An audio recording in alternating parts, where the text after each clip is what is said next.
So the on-demand pricing model is a pay-as-you-go model where you consume compute and then you pay later. So when you launch an EC2 instance, by default, you are using that on-demand pricing, and on-demand has no upfront payment and no long-term commitment.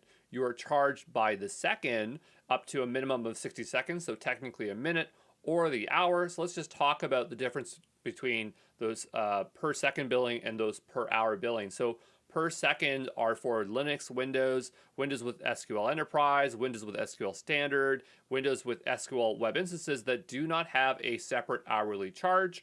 And then everything else is going to be per hour. And so, when I'm launching EC2 instance, I can't even tell when something's per second or per hour. You just have to know that it has a separate hourly charge. But generally, if you're just launching things, it's going to probably be the per second billing.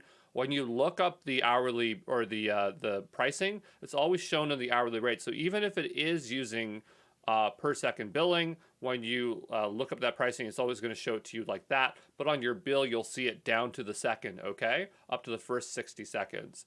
And on-demand is great for workloads that are short-term, spiky, or unpredictable.